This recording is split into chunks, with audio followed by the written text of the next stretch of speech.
Welcome to the Streamology Podcast. It is a fantastic day to go live with you good folks.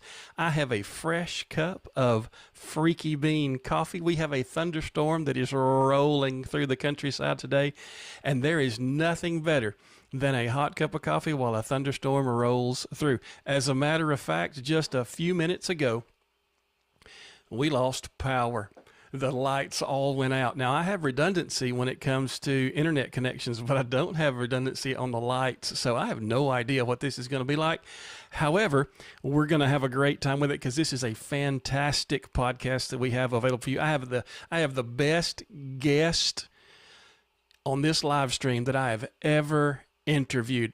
This is a treat for you. But I want to start this podcast with a question. Do you remember the first time you ever pressed go live? Maybe you haven't done it yet, and you're just trying to get all of the things that you need in your mind, in your heart, ready to press go live. Maybe the anxiety is getting the best of you, and you feel a little bit overwhelmed. Let me tell you about the first time I ever pressed go live, and I was completely in control of all of the outcome, the entire production. I used to have a guy in my church who was a baseball coach. The baseball coach we have now is a guy in my church as well, but when I first moved to where I am, he wanted me to do the public address announcing for his baseball team. We were already streaming our church services, and I saw an avenue to stream baseball games as a community service, something that I felt like was really valuable to the community where we live, because we moved to a baseball town. The year before we got here, they went to the state finals. It's just one of those places where everybody loves baseball. All the old men talk about baseball. This community actually built our high school baseball field. They put their blood, sweat, and tears into it. And so for us to be able to produce a baseball live stream that would allow the people who couldn't make it to the tournament day games or to the away games or even to the home games if they just couldn't get there, seemed like one of the best things we could do for this little community. So I remember the first time going live and the hours and hours of prep to make sure I had all the players' pictures so I could do a corner bug and have their picture show up whenever they came up to bat. I could have their position and their bats right or left, throws bat, all of the things that you would think would be valuable for a baseball live stream. So we hung a camera on the backstop behind home plate. We made sure we had decent internet, and we pressed go live. And I remember the feedback we got after that game was over, and people started realizing what we had done, and people started recognizing, hey, you know what? My grandparents or our coaches' parents who didn't live in this town, they could watch this game from where they were, and the outpouring of thank yous that came was so incredibly rewarding. You don't do it because you want to be rewarded, but it was such an incredibly rewarding moment to realize for all of the anticipation, maybe even anxiety, all of the I don't know if this is going to work, it did. It actually worked. We didn't stream at a high resolution. We didn't have multiple cameras. We didn't have voiceover as far as play-by-play. What we had was a group of folks at home who could watch their kids or grandkids play a game that they loved and connect with them over it the next time they saw. I saw you get that hit. I saw you beat out that throw to first. I saw you make that play. And it was just great. Not every live stream is completely successful like that. I deal with folks all the time about live streams that don't go well, and we do our best to get there. But that one did, and it's just something that kind of stuck. And I'm glad we did it, and I'm glad we keep doing it. And I hope that if you join this Streamology podcast tonight, and you join the conversation about why we live stream, that you're able to give your 2 cents as well. Go ahead and join in the chat, and let's talk about why we live stream. Why is it important that we live? What good are we adding to life by adding live streamed content? I have friends that they've been approached, and their friends who have a band, they say, "Can you stream my concert? Can you make it so that the people who can't be there feel like they're there? Can you run the sound so it sounds good for the folks who are at home?" To be able to stream a wedding. There are a lot of folks who stream funerals, and those are wonderful community-oriented events. And when you can reach into places where people can't get to you, that adds great quality to life through live streaming. Who knew? Who knew that 2020 would come and go, and we would have this new idea? It was coming anyway. Live streaming was coming anyway. But the pandemic changed so many things and woke so many people up to the idea that we can have people engaged from a distance, and the technology has advanced, and live streaming has added so much to community, I think. What do you think? Do you think live streaming has added to your community? Here are some statistics about the live streaming world that are relatively current, and I'll try to give you the ones that are I'll try to tell you how current they are. So in the live streaming space that covers spirituality and religion, that area of live streaming, consumption of those streams grew 300% last year. You would think there would be a tail off after the pandemic. It grew 300% according to Uscreen data.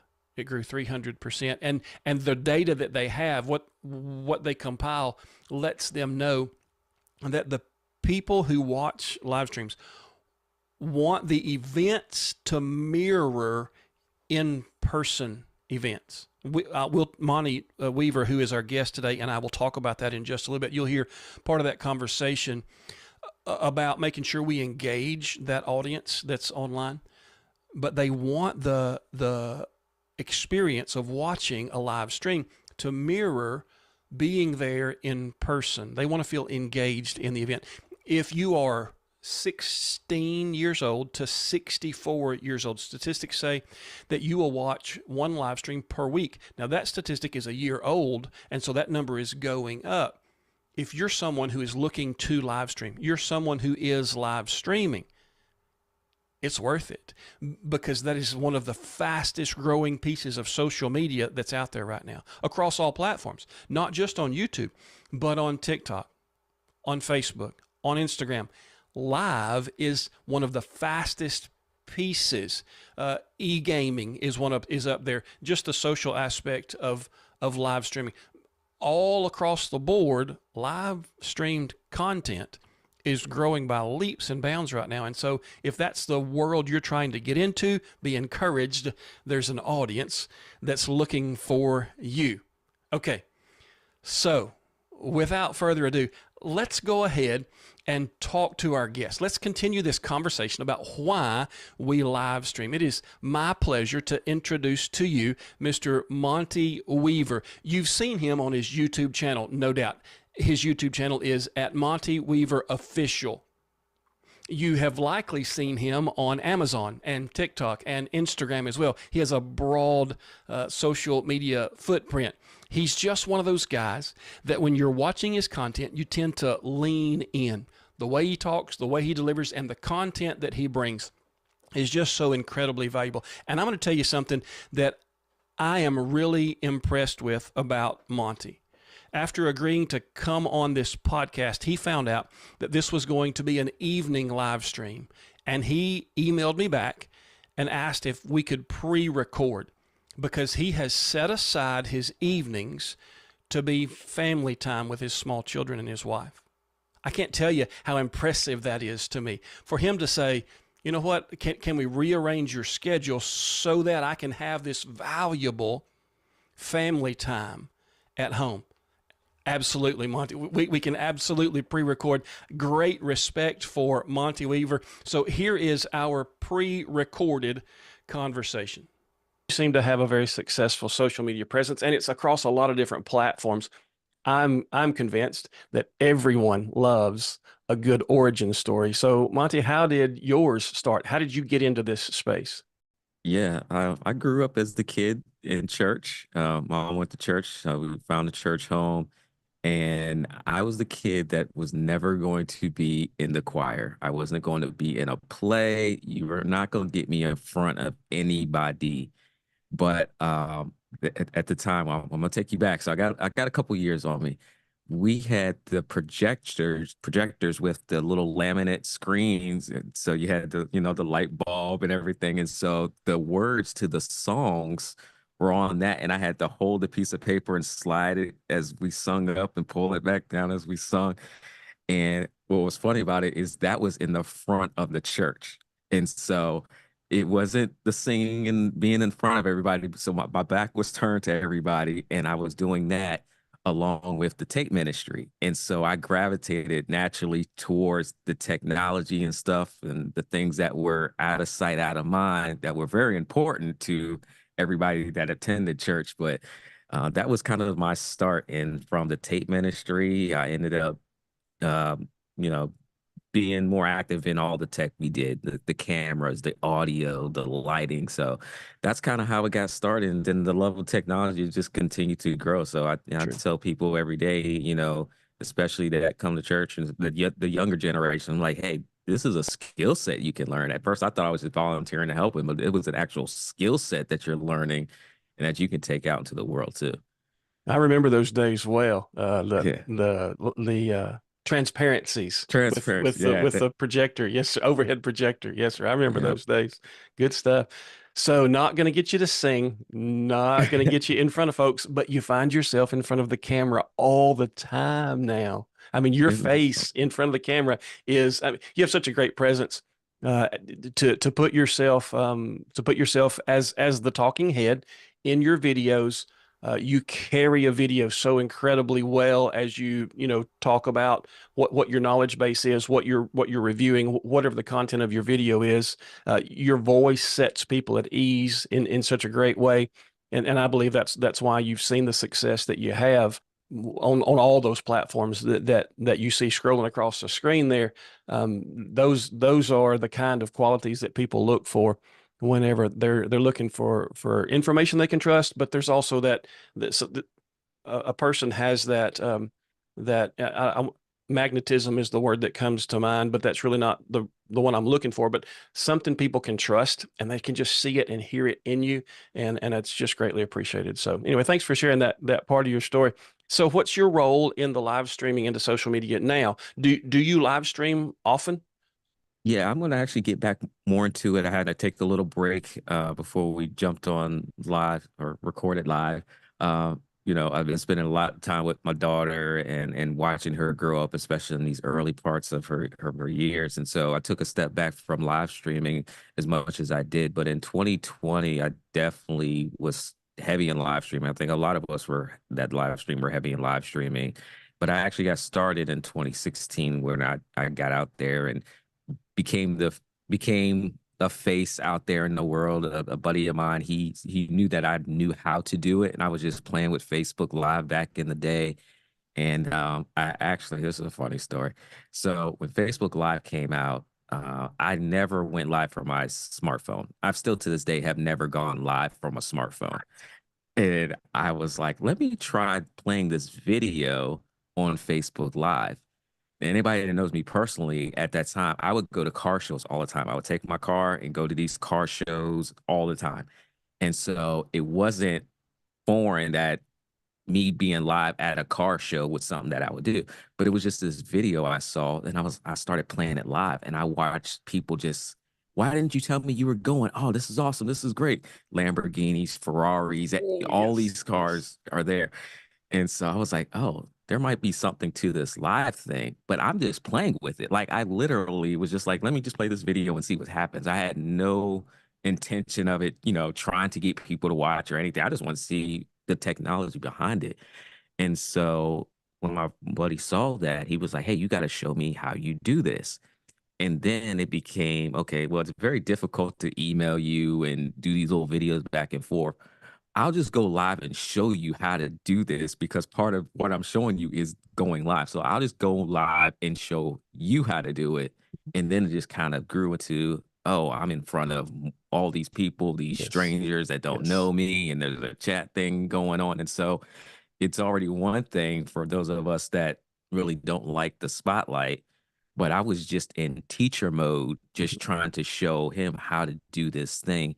And I think what you referenced earlier about just how I come across on camera, it's my personality that people really do see because that's my Agreed. comfort zone. If I have to fake how to do this and something goes wrong and I've got to fake like, oh, it didn't really go wrong, but it is going wrong, like that's very difficult to do. And so for me, it was like, okay, I'm comfortable just being me, but let me talk to like one or two individuals through the lens versus me. Oh my gosh, there's 200,000 people that might watch this video. Like that's just not something I'm going to try to comprehend in my mind to do because then I wouldn't turn on the camera at all. But yeah, so live streaming now, we'll get back into it with Amazon live streaming, which is just a fun place for me to live stream. Mhm. And back home, Mhm. YouTube.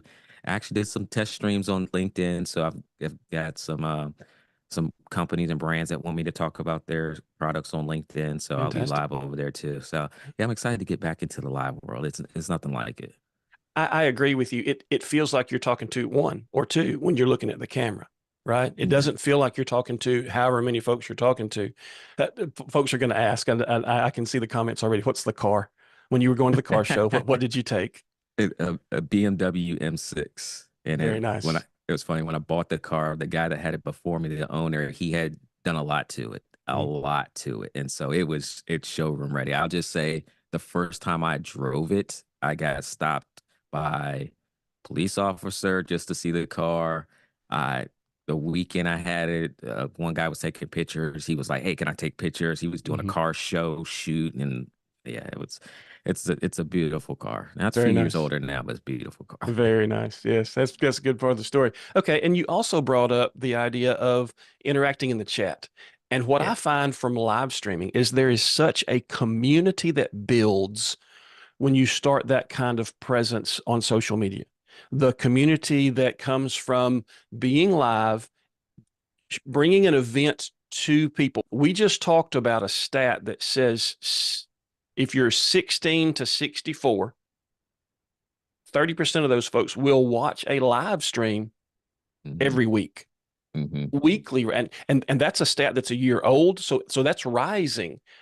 People watch live streams and they want to feel like they're part of the event. They want to feel like they're connected to the event. So there's this community that rises up. Do Hmm. you see the same? Absolutely. Absolutely. When you call out someone's name that's watching Yes. live, it does something to them. It's an amazing feeling, and I love to go in the comment section of those people that I follow that are live, especially those creators that create content similar to what we do, and you get the chance to know them. And so, even though this is the first time we've literally talked to each other directly through a camera, I feel like I know you because of your Yes. content and just following when I catch people go live. I have a buddy, he goes live every Monday, Wednesday, and Friday. It's like, why do I know his schedule? Because I follow him live every Monday and Friday for his motivational mornings. And I think it's a community that you can definitely build with people that you get real time feedback from them. Hey, I got a question. You're able to, provide that answer, that insight. I've built some friends, like real friends, where I get a Mhm. chance to call them as a result of them just hopping in my live stream. And Jason, I'll tell you this: I never discount the fact that someone stopped what they were doing to join me live because they could Yes. be doing anything else in the Yes. world or watching anybody else, but they stopped and watched me. So I feel an obligation to at least acknowledge the people that are in the live stream. And that's what I try to, share with the pastors that I work with and those Mhm. ministry leaders that, 2020, they migrated to doing some type of live video.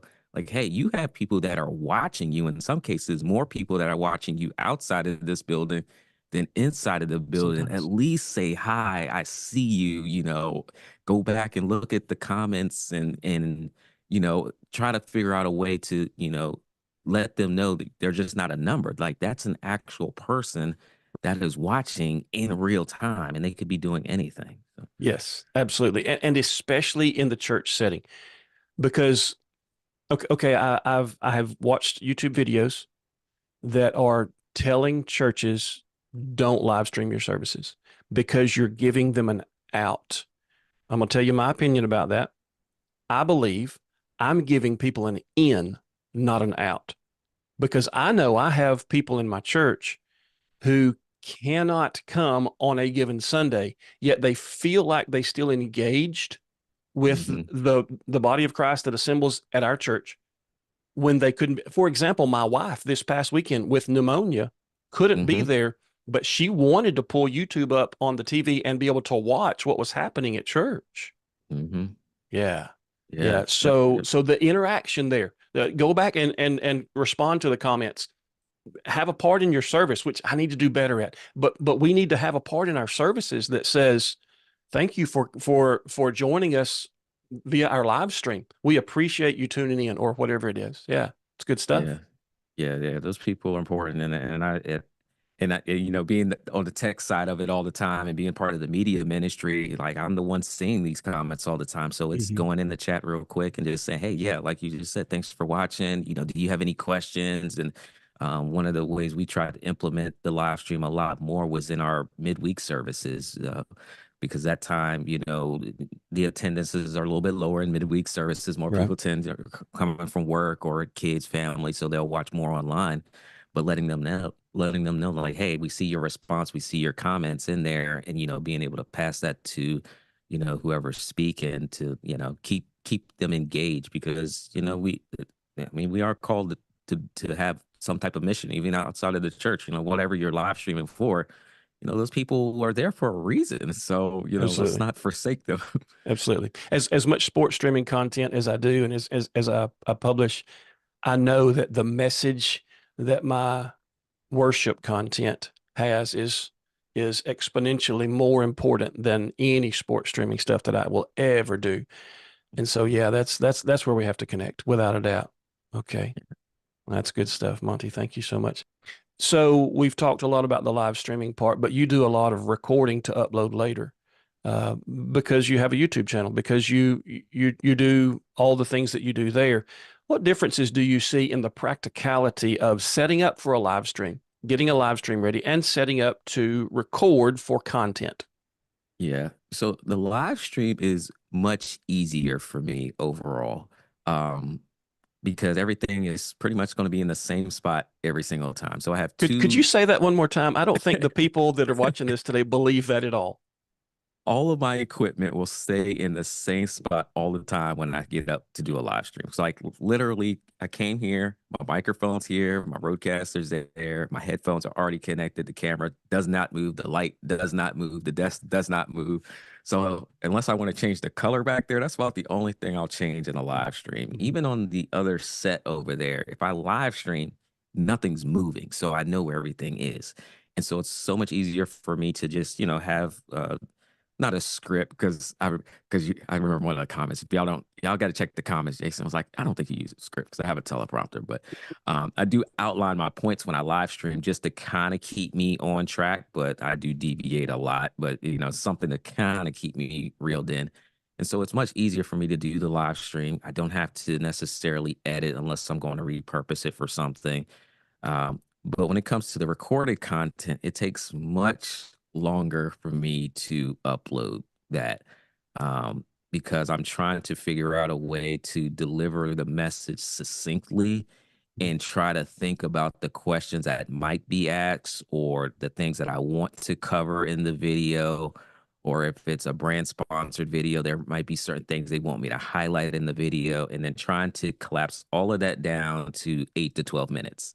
And that part of it, and then having to deal with the response in the comments because you forgot to say something or forgot to include something, Yes. it's that takes a lot longer. And so when I live stream it, the people that are there, they pretty much get the priority and asking the questions. So I'm able to, do a lot. And I think the people that miss the live streams, they feel more obligated to come to the live streams because they see how engaging it is. And, the real time, oh, if you ask him to demo it, he'll demo it right there. And so, next time I go live, they're more wanting to be a part of that experience. But I love both of them. I tend to lean more to the live stream part because what to kind of expect in a live stream when you show up one of mine. You're going to see, hey, hold on one second. I'm going to go grab this real quick. And maybe a PTZ camera will follow me across the room. And so I try to keep it as engaging as possible, but that, okay, Monty's got to grab these cables now and connect all this stuff up. So I don't have to edit that out. Like, Right. You just to expect that. Yeah. Yeah. So versus the edited video that you're like, okay, this guy just left for like 15 minutes. Where did he Right. go? Yeah. You can't just Why leave we that. said all this extra stuff. So yeah. Yes. Okay. The sports end of live streaming does change.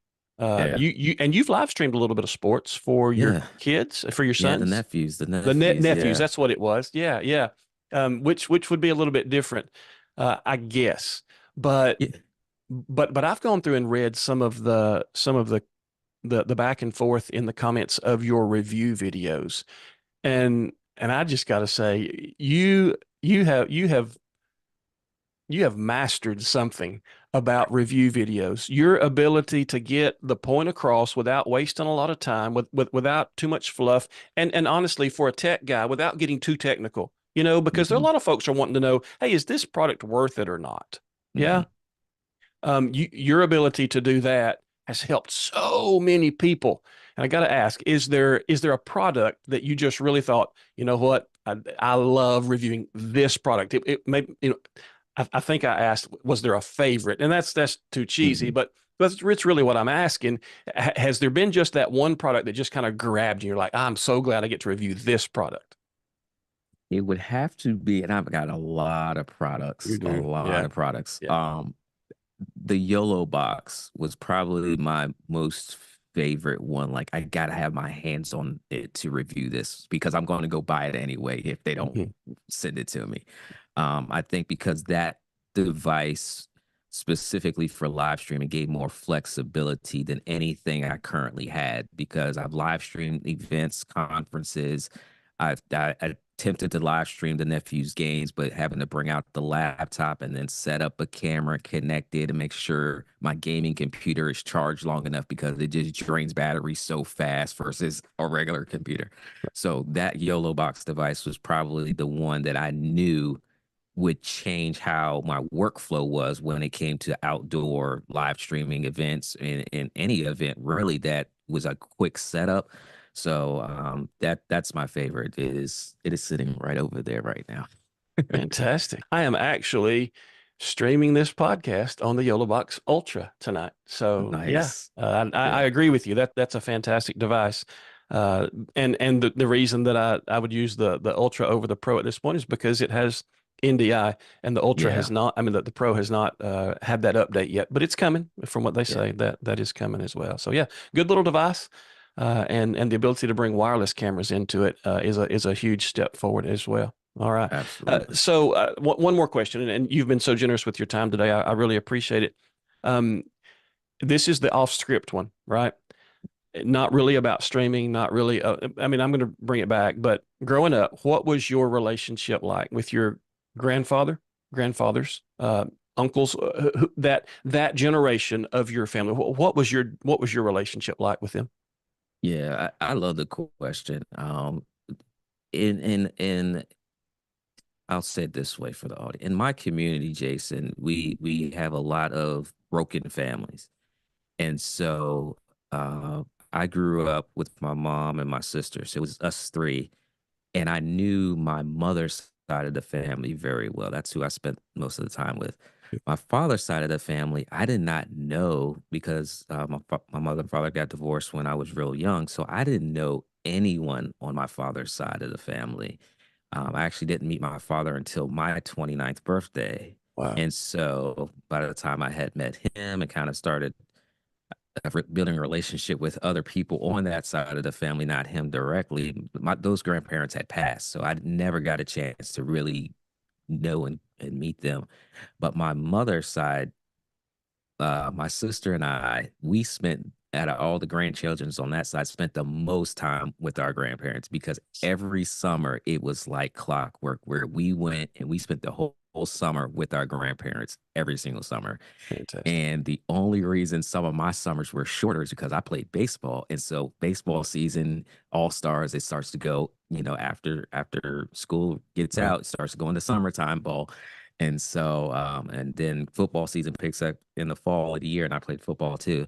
But every summer, like clockwork, we spent with our grandparents. And so it was the best time ever because it was out there in the country. It's freedom, go run Yep. around, go to the grocery Yep. store, pick up whatever you want. I'll Yep. never forget my grandmother. She said, yeah, just grab a grocery cart, get whatever you want. See, the rest of us Oh, later wow. got whatever we wanted. So yeah, those relationships I'll cherish. They've both passed on now, but those relationships I'll cherish forever because you get a chance to. And my wife, she knows. She's like, you always hang out with the older people. I'm like, yeah, like I always hang out with them. They were the only ones that to hang Yes. out with in the Yes. summertime. So Yes. yeah, those are some That's good memories. that's beautiful. I tell you. So family is the first community that we're ever involved in.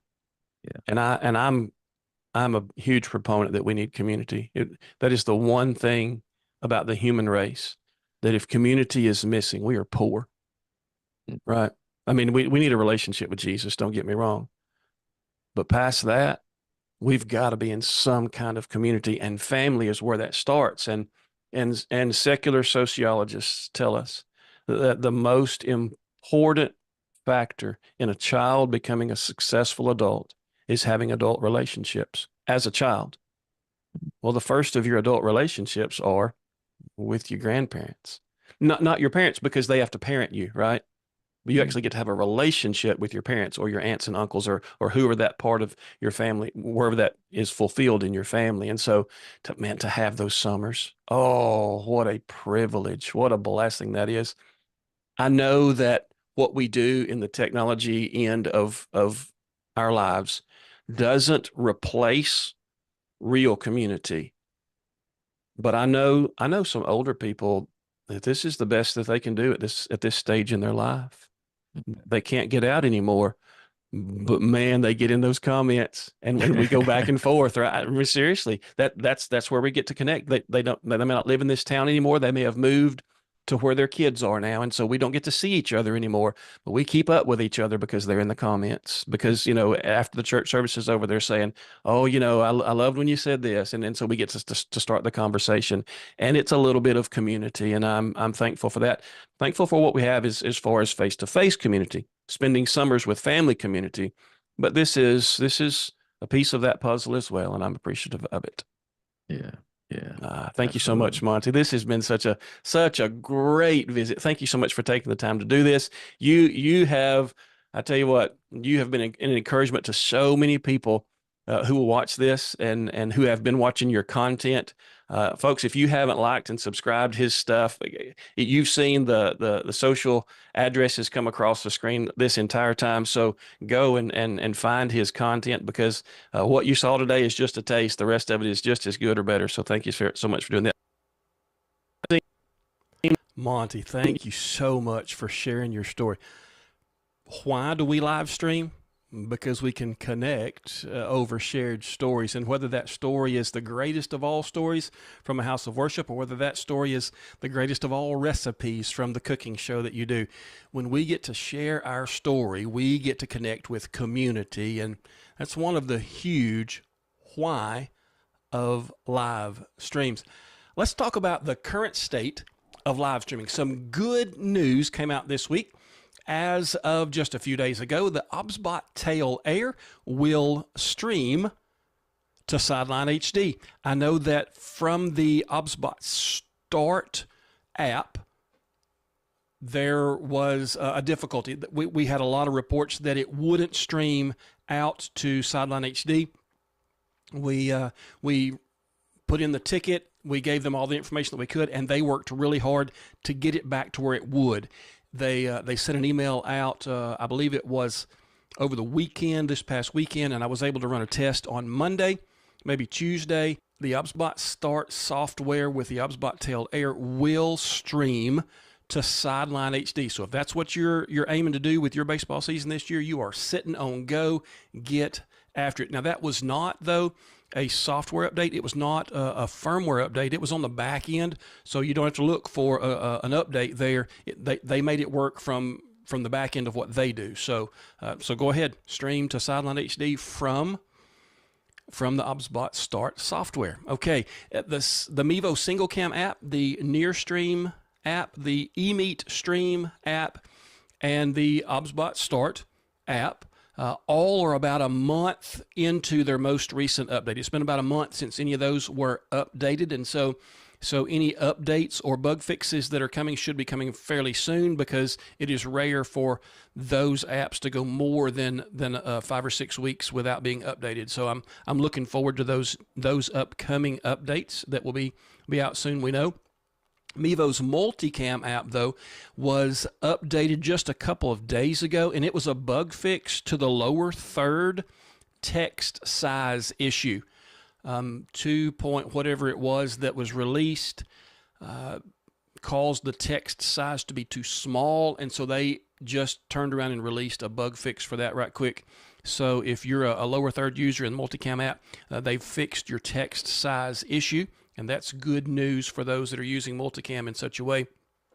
And I want to take the time to tease you just a little bit and report that there are some new devices coming to the market at a very rapid pace this spring. I can't say what they all are, but I can let you know some of the features that are being tested right now on some cameras. For example, there is a 4K camera that has both NDI and HDMI out that is being tested right now. That is a new offering that is coming out in the very near future. There is another 4K camera that is rainproof and has both vertical and horizontal shooting, which is going to be, that's going to fill a niche for a lot of folks. There are a lot of people who are looking for something that's not a GoPro that will allow them to stream, that has a splash proof or a rainproof IP rating, right, or IPX rating, or whatever you call that. And that is being tested and will hit their sales on their website and Amazon as soon as they can get the software figured out. That should be coming this spring as well. And as soon as we can start talking about it, you will hear about it here first. There is a company that is putting out a POV camera that has PoE. Okay, so a POV camera that has PoE, HDMI, SDI, and interchangeable lenses, and it is in a tiny package. Once again, not something that I can tell you who's producing it, but I'm just telling you those are some things to look at, to look forward to, and the world of live streaming is advancing remarkably quickly. I'll remind you that for those of you who are Nearstream VM33 users, they are working really hard. They've posted in their user group on Facebook that they expect NDI to be available in the first quarter, which we are in the first quarter of 2024, and they're burning the midnight oil, doing their best to make good on their promise. So that's coming up quickly. The YOLObox Ultra that I am streaming with tonight, that is a new one that's already been released, but new devices coming to the market in the live streaming space are very encouraging, giving us a lot of options, and I am excited about that. And I wanted to ask you, if you're watching this live, great, but if you're watching this whenever it's not live anymore, what camera features or what camera additions would change the quality of your live stream? Are you hoping for some particular upgrade from your favorite camera? Let us know. That's a great conversation for us to have in the comments or in the chat if we're still on the live stream. Thanks tonight to our guest, Monty Weaver. If you haven't subscribed to his social media yet, just go back in the video and see what all his social media handles are, because he's everywhere. He has a social media presence just about everywhere in the social media world, and he puts out incredible content. So go back and look at that. And let me go ahead and tell you that the next time we do this will be 2 weeks from tonight, and we have another guest. This one, I think, we're pretty sure we've got it worked out, so it's going to be live. We'll do a live call-in on this one. And the guest we have is probably the smartest person I've ever met in live streaming. He's got more snap when he's asleep than I do when I'm on Adderall. Not that I've ever been on Adderall, but you know what I mean. Jared Wheeler will be joining us. Jared is one of those guys that has his hands in dozens of live streams every week. People hire him to produce their live streams, and he has figured some things out that I'm hoping he's willing to share with us next week, and you don't want to miss that one. It's going to be a great time for us to learn more about how to level up our live streams. Rick, it is so good to see you. I'm so glad that you made it here. I'm sorry you got rained out, brother, but I hope things are going well for you in Ruston, Louisiana. And this thunderstorm that I've been enjoying tonight, I guess, is I'm on one end of it and you're on the other end of it. But it's good to see your name and your little icon there, and I hope you have a good night tonight. Thank you guys for your time in this podcast, and until next time, you guys be blessed.